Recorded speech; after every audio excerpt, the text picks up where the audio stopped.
So welcome, Lindsey and Steve. You can drink and talk at the same time, but you're not going to. You could probably get, do you need to get a bit closer?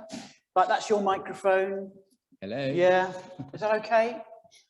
So it's the warm-up, first of all, isn't it? I just thought, I was chatting to Steve, I thought I'd like to ask them some personal questions. Not too personal, but, you know.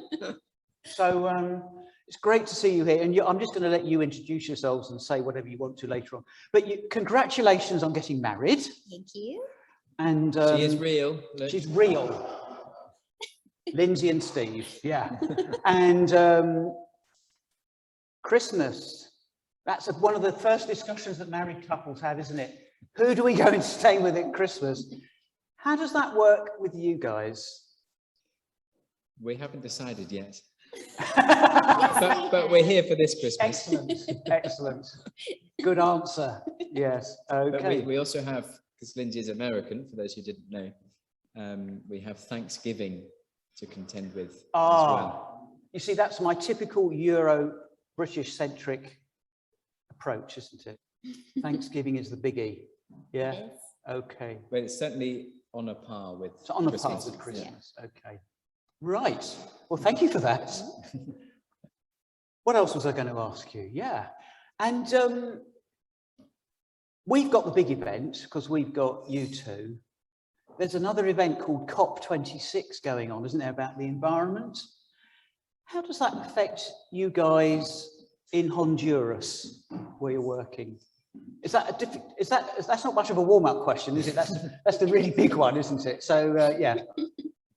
Well, the difficult questions I usually let Lindsey answer. Let Lindsey answer. So, okay, Lindsey, what's the answer? Well, I think just like anywhere in the world, things are affected in Honduras. We actually had 2 very large hurricanes last year that we had to deal with. And so we see the effects going on. And so we're looking at what does that look like and how do we teach young people about what's happening and how do we help make them mindful of what recycling is not really a thing in Honduras. And so looking into what does it look like to use your cup more than once, or how can we even just cleaning up after ourselves. And in the project that we have, one of the staff members is really into gardening, and so he's been putting trees and plants around, and then the young people are learning how to care for them. And so just starting very small, but we're looking into how we can incorporate that more into the program. Great.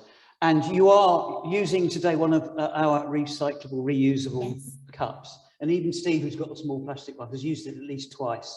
And you can have another drink in that as well, because we're generous here. Yes. Thank you. Can I just check the sound for those at home? Can you hear what Lindsey's saying? Lift a hand up if you can.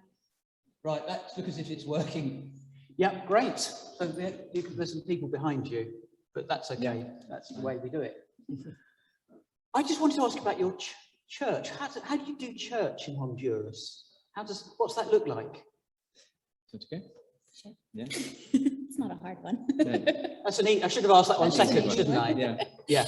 So we actually attend a fellowship of English speakers that's part of a larger Honduran church.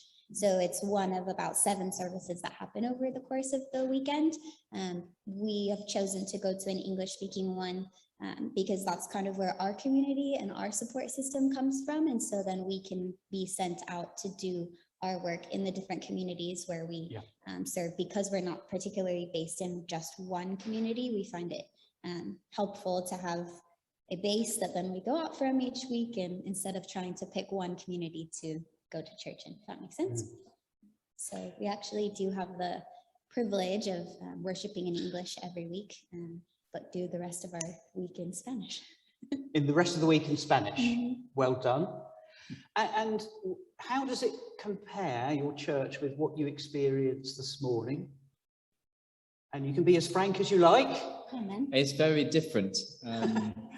I grew up in an Anglican church, and so I'm used to this and very much feel like I can worship with this style, but equally, you know, with loud music. And we don't actually have a drummer in our church, but if there was a drummer, we would have them in music and that sort of thing. I find, interestingly, it feels like a very American church.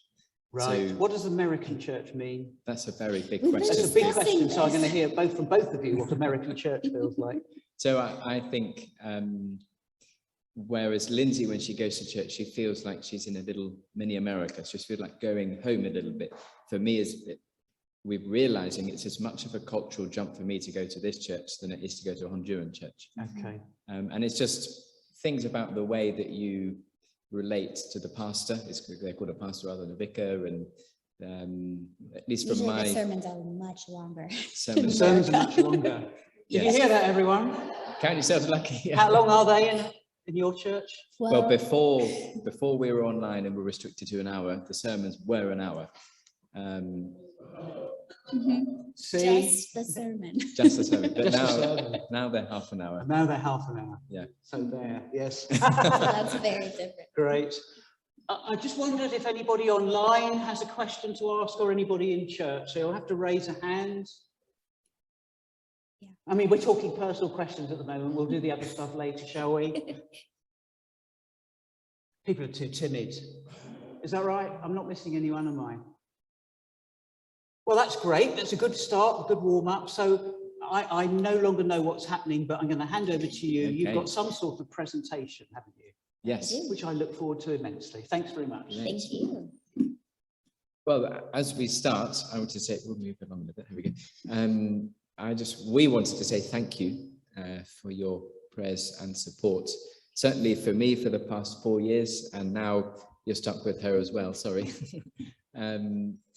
It's really great to be able to come back after having been serving for 4 years, because I can now say we've actually done something, but also reflect and say thank you for believing in what I felt was my calling at the time and walking with me through that, from going, this is what I feel God is calling me to, and you just coming alongside and trusting me and the Lord in that. And now we're here 4 years later, and there's some really exciting stuff actually happening. So I wanted to begin by saying thank you for that, and thank you for continuing to support us.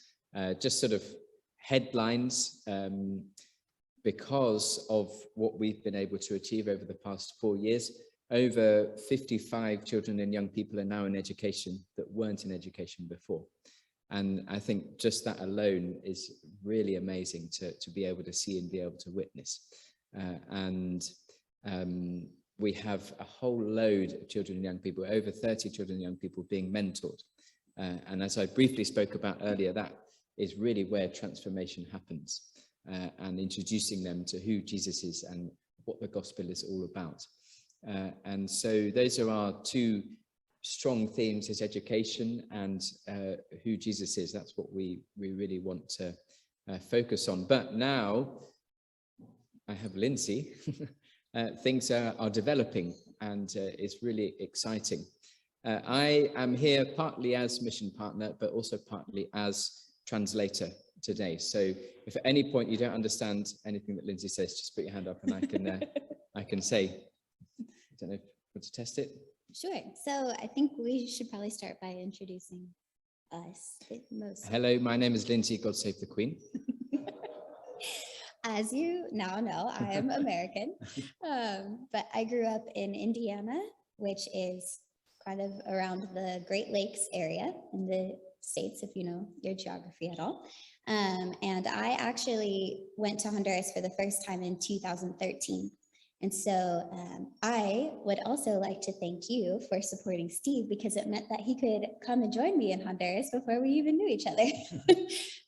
So I originally went to Honduras as a teacher, primary school. That's where I had my training. And I worked in the international school for 3 years before I felt the Lord asking me to take a step away from what I had known into a bit of unknown.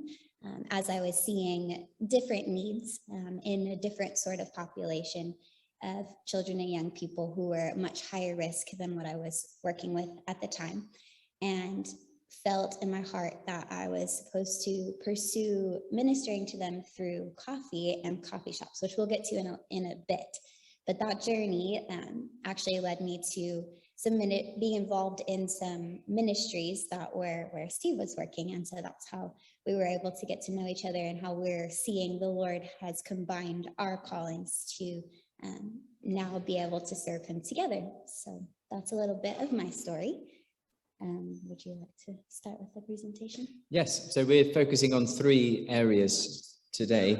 The first one is Proyecto Alas, or the Alas project. Alas means wings in Spanish, and we'll talk about that a little bit more. Then I'll hand over to Lindsey to talk more about the coffee shops as promised, and then finish off with the new transition program that we have started in the past few months. And then if there are any questions, then that will be opportunity. So that's it. So first of all, Proyecto Alas.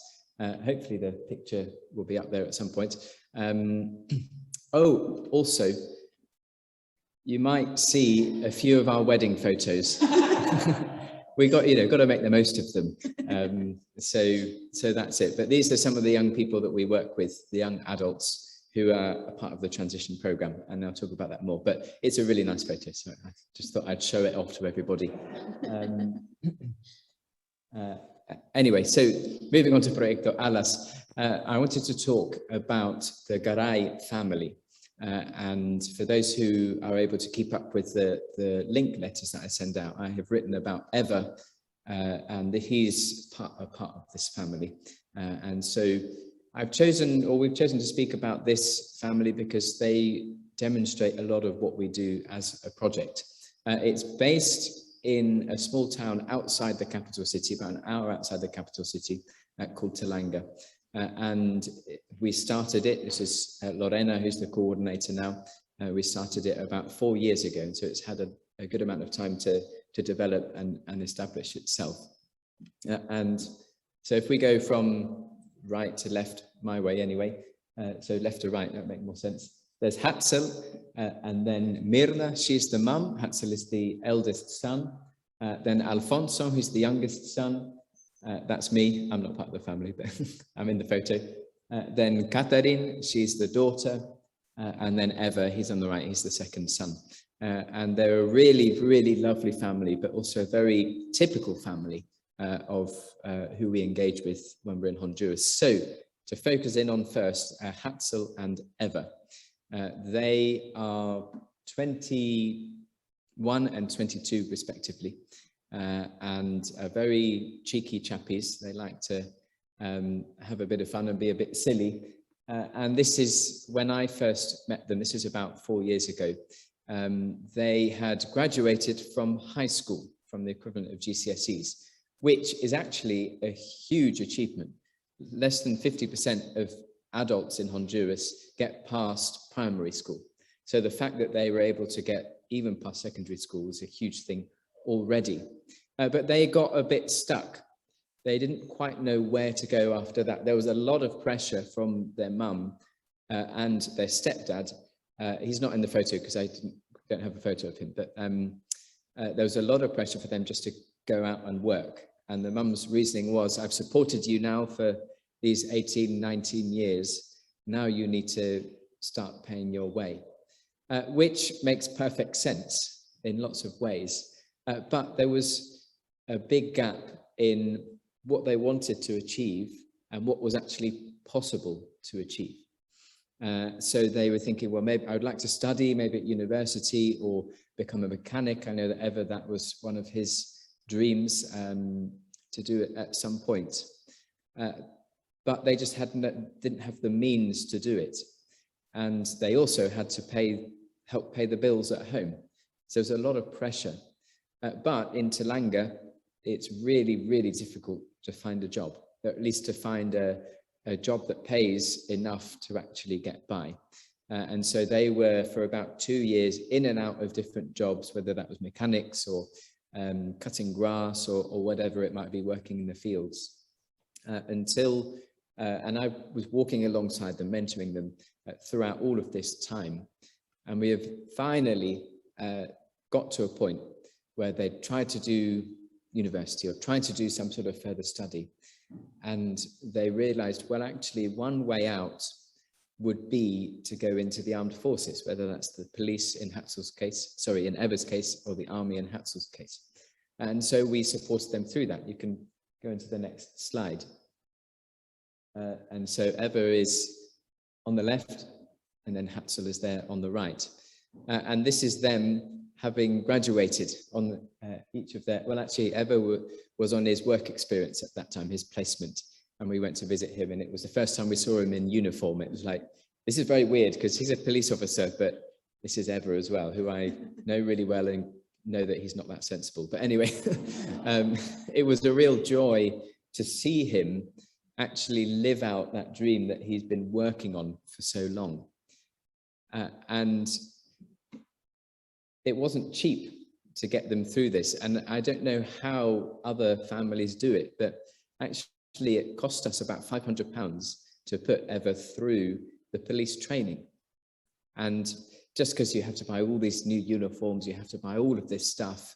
And, you know, even he didn't have enough pairs of socks, for example. That's the kind of situation where he came from, that he just had one pair of socks, and then he would clean them and dry them and then use them again the next day.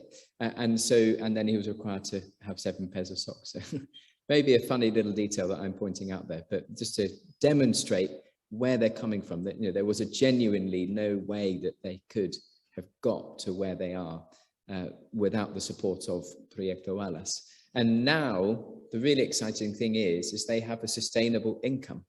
They have a good job that will keep paying. Yes, there are lots of dangers in this job. One of them is corruption. Actually, when that photo was taken, that conversation, Ever had told us he was doing traffic policing at the time. He was regularly being offered 500 lempiras, £15, so that he wouldn't give these people a ticket for not having a driving license or whatever it might be. And you can understand the temptation to take that, because he was required to buy a particular holster, which was about £100. And he does not have the disposable income to be able to afford that. And so just on a practical level, it makes sense for why you might be tempted to accept these 500 lempiras or whatever it might be. And it sort of struck us in that conversation that, wow, that is really hard. And so we decided actually that we would give him some money towards it, just to encourage him and say crime doesn't pay, if that's the right phrase to use in that context, and just encourage him that actually being honest as a police officer in any context actually is right. And so we continue to walk alongside him, and with Hatzel as well, doing different courses so that they can move through the ranks within their chosen areas. I don't think they're going to be in the police or in the army forever, but this is a really great way out of their situation. And actually to see how much they've grown and matured through the really difficult army and police training, they actually now have a self-confidence which never would have been possible before. And they're now learning to manage money. One of my most regular conversations with Ever is, how's your money going? And he says, I don't have enough of it. But and we're talking about budgeting and all of that fun stuff. But he went from having never had more than a couple of hundred lempiras to now earning what's minimum wage, 9,000. He was just like, that's so much money, but at the same time, it's really not enough. And so it's just interesting to have those continuing conversations with these two. So now we're going to move on and talk about, if I remember rightly, is it, who is it? Alfonso. There he is. So he's now 14 years old. When we first started working with him, he was 10, and he was a very angry young chap.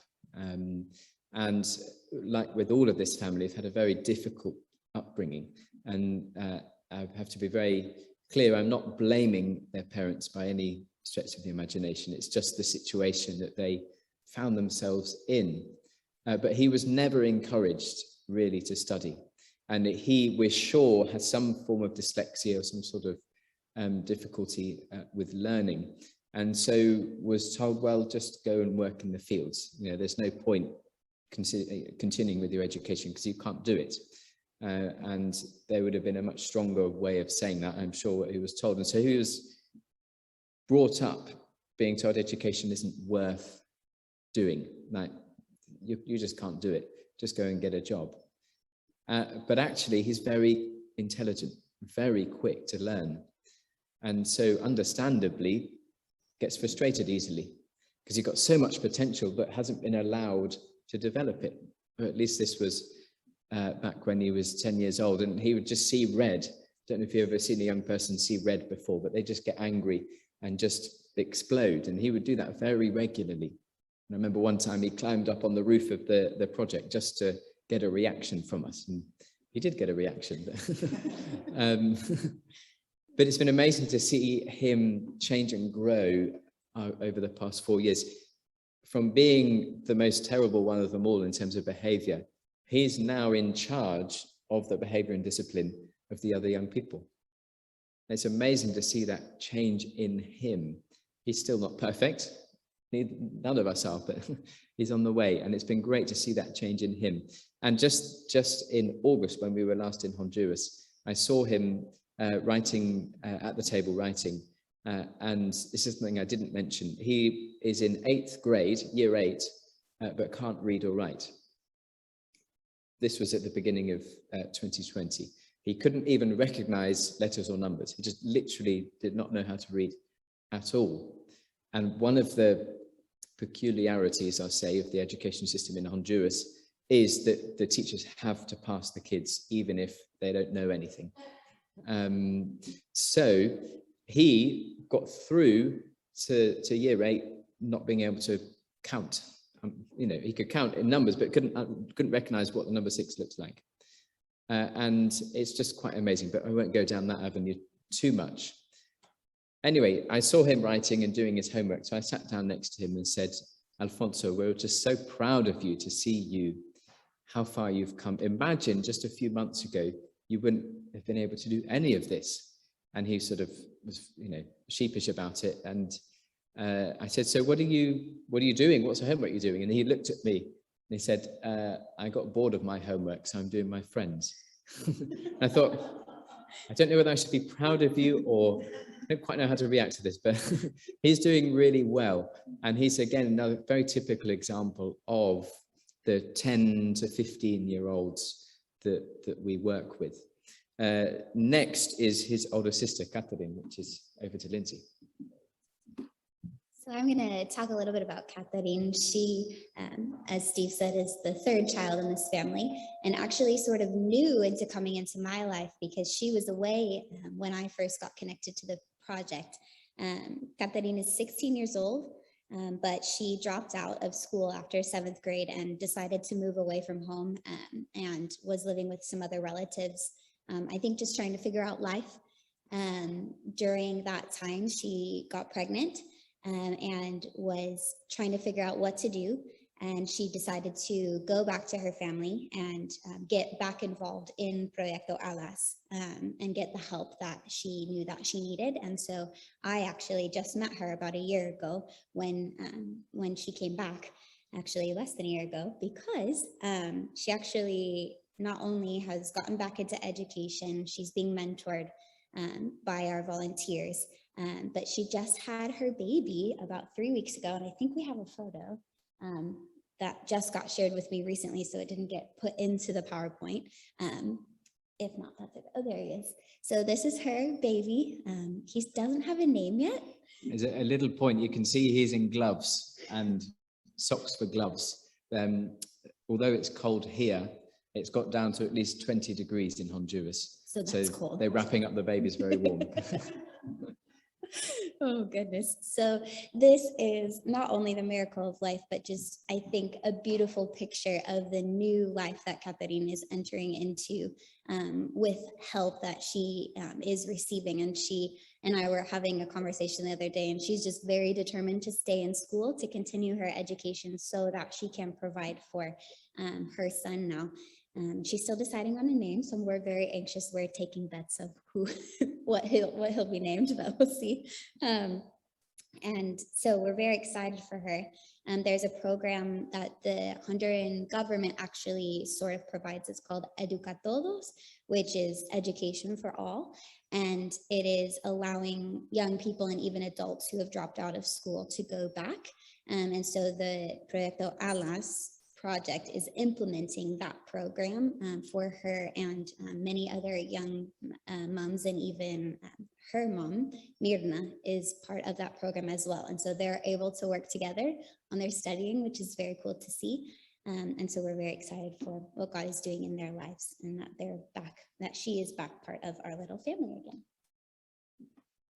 And so we're trying to change the story, particularly for young women in Honduras. There's so many examples of a young woman will get pregnant and then that's the end. All they're good for is for having more babies. We fundamentally disagree with that and are doing what we can to continue engaging with those young women and helping them find their potential, realize their potential after that. And Catherine is a really good example of that. Now, briefly, just to talk about the mum of the family, Mirna. She would hate to see this photo put up in front of other people. Next one. There we go. You can't really see it very well, it's quite dark. But there she is, bawling her eyes out, crying, because this is the day that we went to drop off Hatzel to the army training, and she knew that she wouldn't see him for 5 months. And her other son, Ever, just happened to be back that weekend for the first time in 3 months. And I was about to take Ever back as well to the police training. And so she just couldn't deal that her 2 babies were going away again. And I think it just shows a really lovely moment of her as a mum, despite all of the difficulties that she has faced over so many years, being in abusive relationships, being under the poverty line, just really struggling. Her job is to make tortillas and sometimes to wash other people's clothes, and you just don't get paid enough to live. And so where their house is in an invasion, which is called an invasion. Literally, it's just a spare piece of land which people have chosen to build on. And over 20 years or whatever, they've slowly built it up. And one thing that they're really excited about is they've bought a bed for the first time. And so they're really excited about this bed. But she has had a very difficult time and has, not knowing her, has had a very difficult way of being a mum. But when you do know her, you realize she was never taught how to be a mum either. And so we're really excited again to see that story changing in her, to have people like Lorena, who's our coordinator, to mentor her in how to be a mum, mentor her in how to have a family. And so she, I think, she's one of my heroes, to see how well she's done despite all of the difficult circumstances, that her kids are doing so well in comparison to where she was at their age. So that gives us a bit about Proyecto Alas and the Garay family. And there's just a couple of numbers for those who like numbers in the next slide. Right? Oh, grandchildren sitting, there we go. So currently there's 46 children in that program. So they're all in school and we're helping with them with their homework. Very briefly, after lockdown happened, only 3 of our children were still in school. And so we had to kind of change what we were doing as a project from focusing just on mentoring to getting them back into school. And so that they're now back in school and they're all actually going to pass the school year. The school year finishes this or next week. So we're really excited to see that happen. And the 28 of those kids are actively mentored by our volunteers. That's been a huge achievement by the team. I can say that because it wasn't me that did it. So again, as I've said before, that's where transformation really happens, where these kids learn that they are loved, learn that they are important, and then therefore have the self-confidence to go on with their education. And as Lindsey mentioned, the Educa Todos program, the evening program, there's 18 young mums or single mums in that program. So we're excited to see that. And we're just starting a street work program. So going to engage with the young people, the children that are on the streets. They don't sleep on the streets necessarily, but they spend most of their time on the streets. And so that's sort of an outreach program that's beginning. So that's the first little bit. The 2-second bits are shorter, don't worry. And we'll talk about the coffee shop now. I think it's actually, we have these switched around. Do you want to talk about the transition house now or afterwards? We'll do that. Sorry. You could go to the next slide. And then we go back. So as I mentioned before, part of what I felt the Lord was calling me to was this idea of a coffee shop. But it's not just about a coffee shop. It's about this idea of belonging. And similarly to what Steve was speaking about during the sermon, there is something inside each of us, and I believe it is God-given, that we desire to be in relationship with each other. We desire not only the identity that comes with being part of a group, but also the identity that we discover when we're known by someone else in a very real way. And I think all of us have experiences of that in our lives, whether that's a book club or our girls group of friends or a sports team and our friends that get together and we watch that together, obviously before COVID, but that identity and that place of belonging is so important for all of us.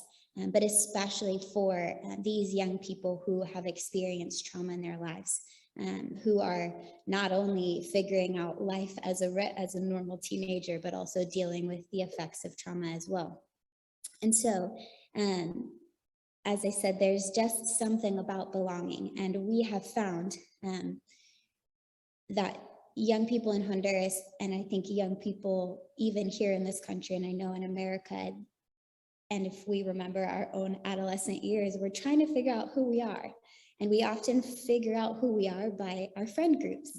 And so we see young people the same way in Honduras, trying to figure out who they are and trying to find belonging in different places. And unfortunately, there's many more opportunities for them to find that in negative places, whether that's street life or gang involvement. Because unfortunately, sometimes those places are offering them more a sense of belonging than the church does.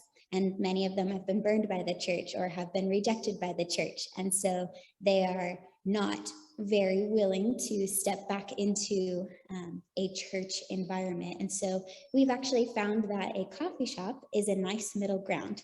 And that can be a way to provide a positive environment for these young people so that they can build relationships with each other, with us, with the staff, with other members of the community, and find that belonging that they are looking for, and through that find the love of Jesus.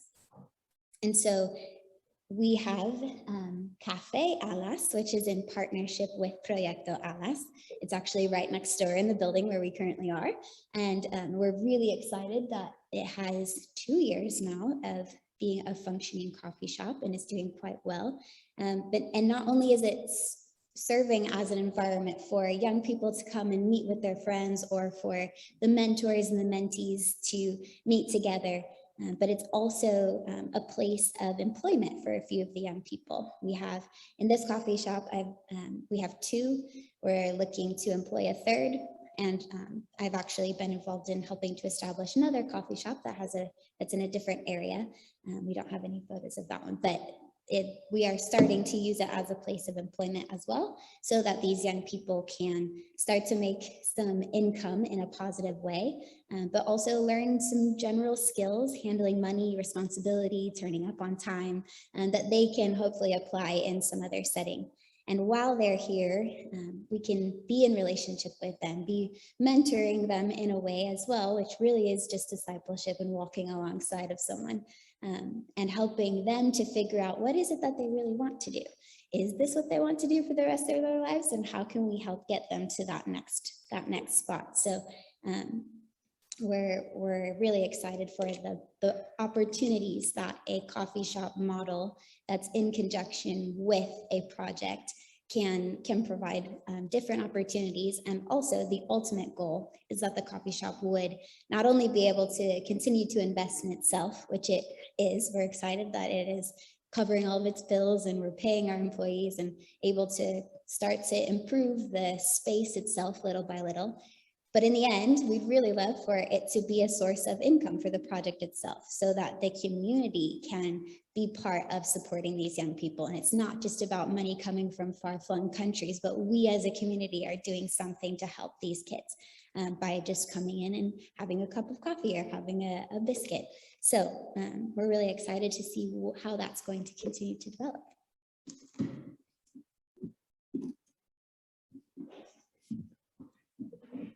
And on the sustainability question, everything that we've done as much as we can from sustainable sources and recycled materials in the coffee shop. So we're trying to educate our kids and young people by example as well.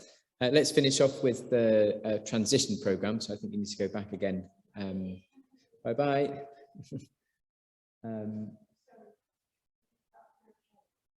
Oh no, not to worry.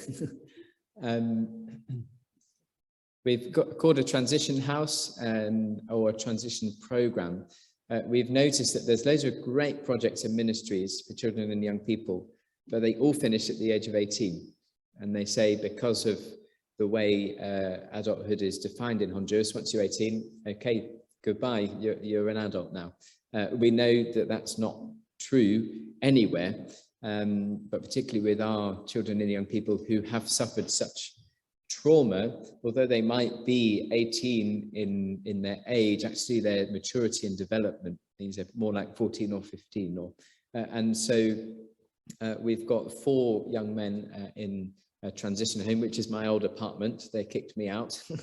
And so there's photos of them. Brian, there's 2 Brians, a Christian and a Marcelo, but I won't identify who they are. And they're each asking that question, what do I want to do with my life? One of the Brians, he's already in his 3rd year of university doing social work, so he's much more along the road than the others.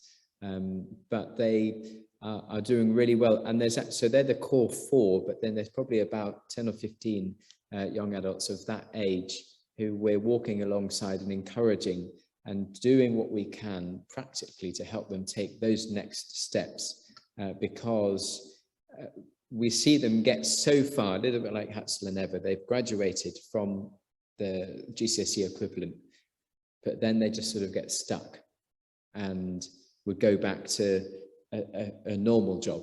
And so we have identified it's really important to continue supporting them until they get into a sustainable stage in their lives.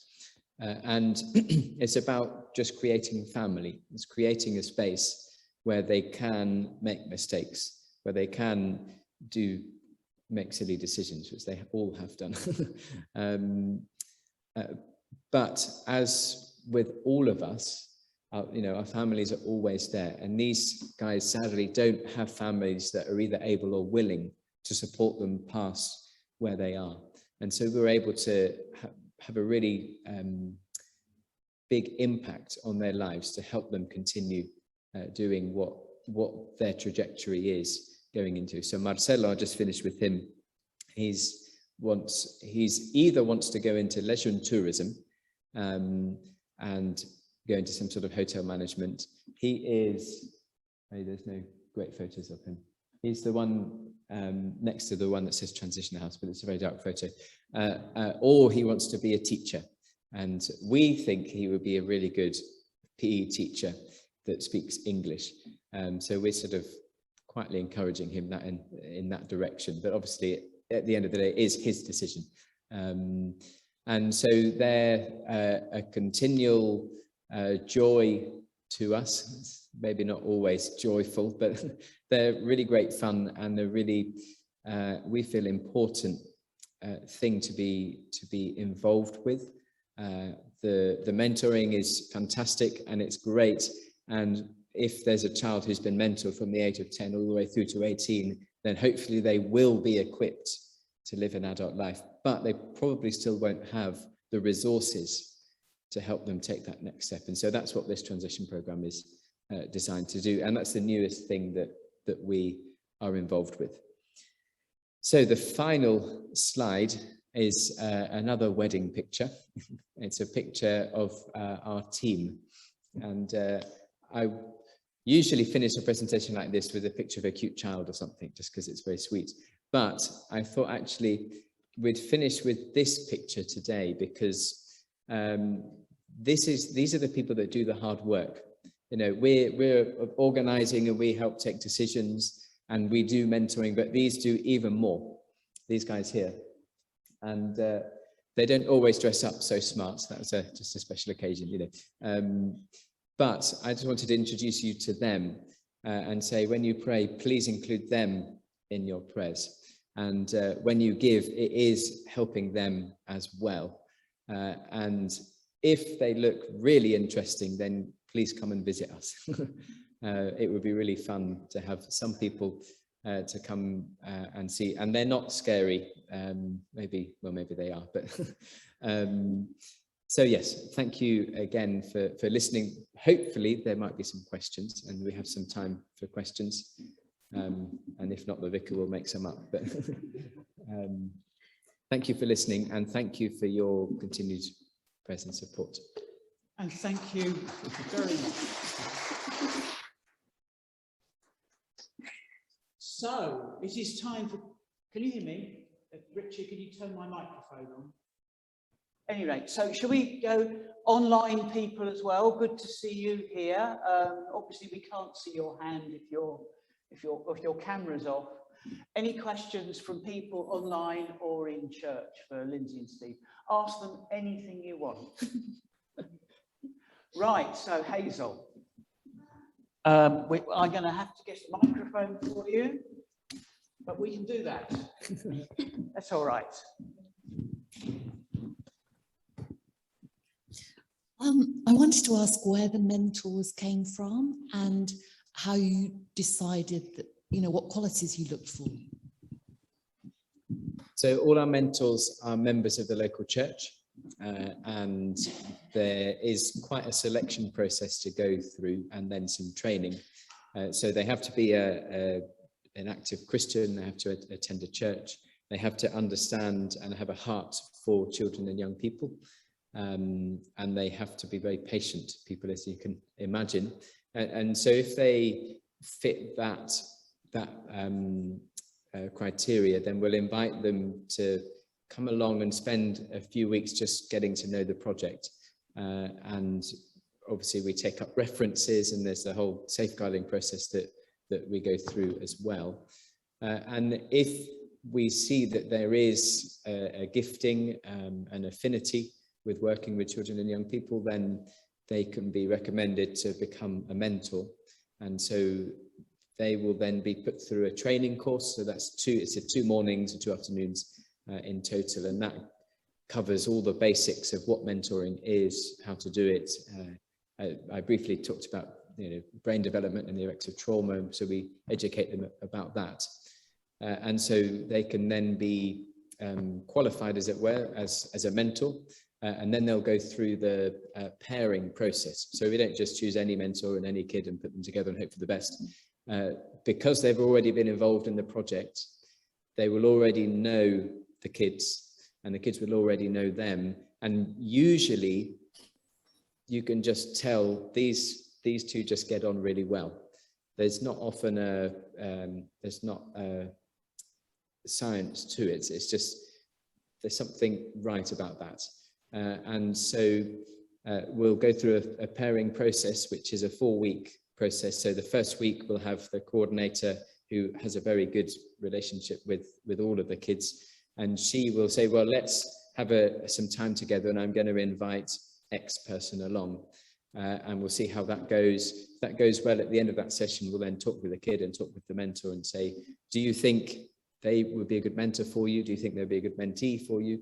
And so we repeat that 4 times. And if it's positive, then they'll be allowed to be that child's mentor. They have to commit to a minimum of an hour a week for a minimum of a year. We hope that they will renew that annually until that kid grows up. But obviously we can't demand that commitment. And then the mentoring sessions happen either in the project or in the coffee shop. Or in the patio just outside of the coffee, so the project. Great. Any other questions from Janice? I have to come with the microphone to you. Well, it won't get picked up for the people online, unfortunately. I was just wondering how the young people come to your project in the first place. How do you reach out to the young people in need and the families? So originally, our coordinator Lorena, she's lived in Tolanga for 25 years, and so she knows everybody, it seems anyway. And she had a lot of experience of working in these really difficult communities. And so she had a lot of existing relationships with the families. We have a 4-step process of identifying who is offered a place in the project. And so that, just to go very quickly through it, the first stage is doing an ACE study. So Adverse Childhood Experiences is what ACE stands for. And I can go into more detail at another point if you'd like, but that's looking at 9 different adverse childhood experiences that cause trauma. And so if a child has 4 or more of those 9, then there's studies that show that they have a particular effect. So they're more than 1,000% more likely to attempt suicide, more than 4,600% more likely to start using illegal drugs, and twice as likely to develop cancer when they're an adult. And so there's a huge effect. So if they have 4 or more of those 9, so it might be a drug user in the family, a family member in prison, some sort of physical abuse, whatever that, I won't go into too much detail, but that, so if they have 4 more, that's the first one. The second one is, what time are they on the street? So if you see a kid at 8 o'clock in the morning, they're probably walking to school, and so that's fine. But if you see a kid at 10 o'clock at night regularly in a central park, and that does happen, they're clearly at more risk. Why are they not in a safe place? So that's the second thing. The third thing is, what's their access to drugs? And so we just ask them, do you know where you can buy drugs around here? And most of them will say, yes, it's my brother or whatever. And then the final thing is what's their own perception of their own safety? Because if you feel unsafe, you are more unsafe. And so that's done through conversation. And so that's how we identify who gets offered a place. Any more questions from people at home, online, or in church? There's one, Annie. Annie, if you unmute, then we'll hear your question. I've no idea what the economy ratio is to the UK market. Could you just, I mean, small donations coming in, what say would £100 given from the UK help to your benefit with your work? Okay, thank you for the question. So the exchange rate is 33 lempiras to the pound. That doesn't really mean much, but that's what it is. And £100 would give us, help us be able to give food to all of our kids, a snack 3 times a week, or sorry, a lunch 3 times a week for 2 weeks. So that's what £100 would do. Good question. Good answer. Anyone else? I have a quick question from Okay. online. How do you interface with the local authorities? How do they perceive you, and the education system with you as well? So the local education system, with all its flaws, we obviously have to engage with it, and we actually have a very good relationship with the local schools. Of all of our 46 children, they go to 13 different schools, and so our coordinator knows lots of teachers. And if you can imagine, each of our kids gets their homework via WhatsApp from 13 different schools, and all the different teachers that send. It's a complete nightmare. I'm very glad that I don't have to do that. But so we make a point of looking after the teachers. And so, for example, they have a thing called the Day of the Teacher in Honduras, and so we made soup for the teachers and delivered it to them just to try and, because they have a really difficult job. And so I wouldn't hold an individual teacher responsible for the bad level of education in Honduras. It is the system which is just completely broken. So we've worked very hard, or the team has worked very hard to have a positive relationship with the teachers there.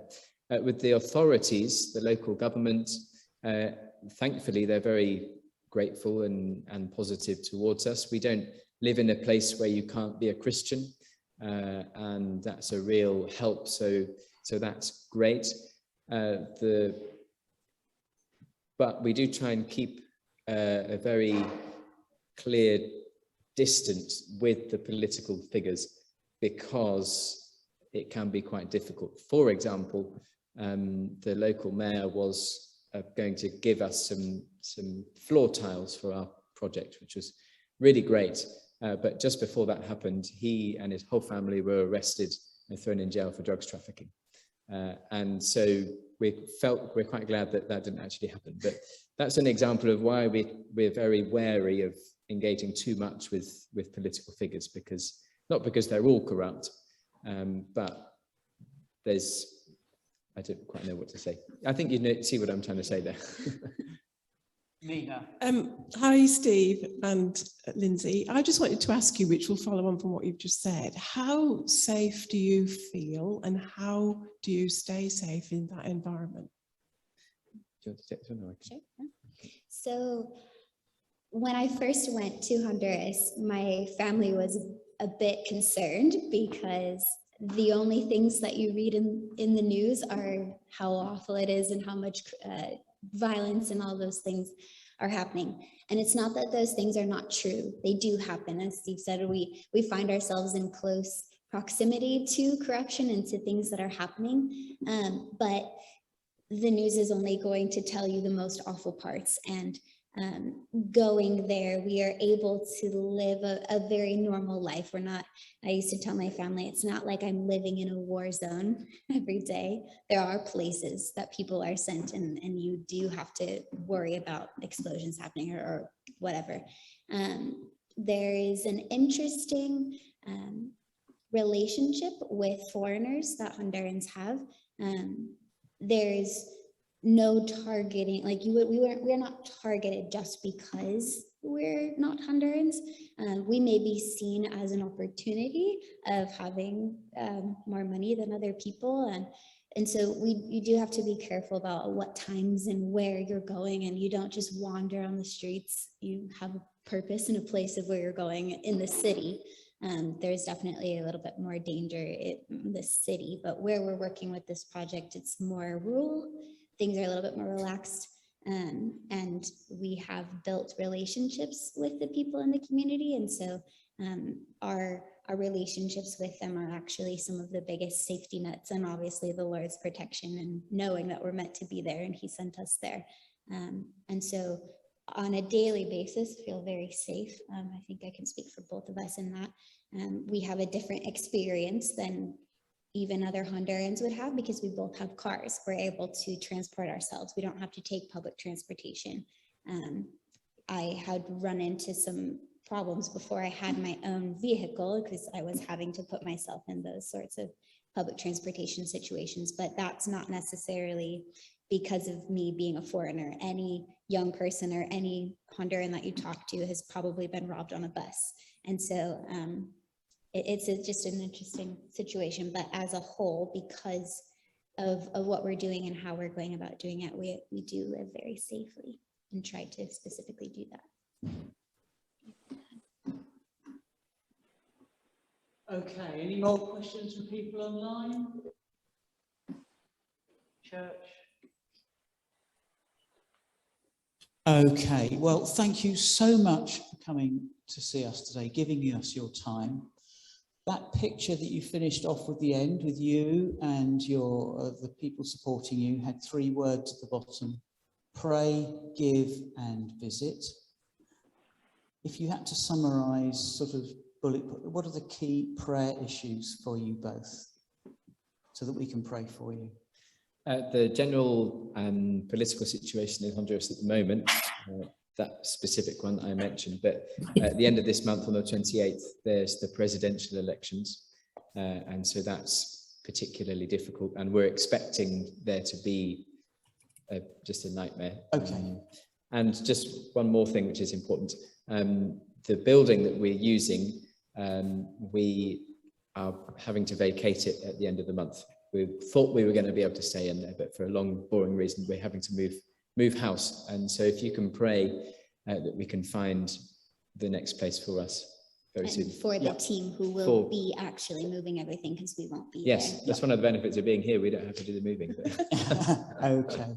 So the election, the building, and the building. Yeah. Okay. You said give, and I forgot to say earlier, remind people that you can give.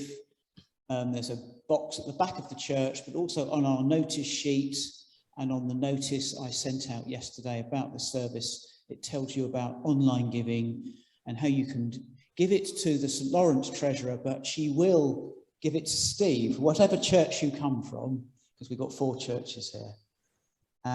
Anything else to say about giving? thank you. Thank you. Right. And finally, visiting. That's an interesting one, isn't it? Yes. Come and visit you in Honduras. I used to have the words pray, give, go, and someone said to me once, that sounds like you asked them to pray, then give, and then just go away. But what I meant to say is come and visit us. Okay. And it's the best way to see what's going on. Okay. Right. Well, I think we've come to the end of our time now. Thanks very much. I'd like to pray for you before we go. I was just sitting there. What am I going to pray? There is this blessing of a marriage, which did you have a Church of England? You didn't have a Church of England marriage service in Honduras, did you? No, but You're doing something. Go on. You've just reminded me. You are. Go on. Yeah, go on. Or were you going there as well? No, you go there. You go there. It's your gig. So you're all invited on the 18th of December to our wedding blessing at St. Mary's in Amersham, which is the church where I grew up. And it will be online for those who can't make it in person as well. Send us a link for those of us who might have other things on. Could I finish with me reading the blessing prayer from the marriage service so that we can do that? Can I ask everyone who's in church to stand? If you feel like it, you can put your hands towards Steve and Lindsay. I'm going to hold a microphone so you can hear what I'm saying. Blessed are you, O Lord our God, for you've created joy and gladness, pleasure and delight, love, peace and fellowship. Pour out the abundance of your blessing upon Lindsey and Steve in their new life together. Let their love for each other be a seal upon their hearts and a crown upon their heads. Bless them in their work and in their companionship, awaken to sleep, in joy and in sorrow, in life and in death. And finally, in your mercy, bring them to that banquet where your saints feast forever in your heavenly home. And we ask this through Jesus Christ, your Son, our Lord, who lives and reigns with you in the Holy Spirit, one God, now and forever. Amen. Amen. So may God the Father, God the Son, and God the Holy Spirit bless, preserve, and keep you. The Lord mercifully grant you the riches of his grace, that you may please him both in body and soul, and living together in faith and love, receive the blessings of eternal life. Amen. Thank you, Lindsey and Steve. Thank you, everyone, for joining us this morning. Thank you again, tech team at the back. And I will remember you on Thanksgiving Day now, which is on the... I should know the date. It's the last Thursday of November. The last Thursday of November, and we know about that in this benefice because from Watford village, yes. some people went as the Pilgrim Fathers. Yes. That's very cool. Thomas Rogers and his son. Great. Thanks very much, everyone. Bye-bye. Thank you.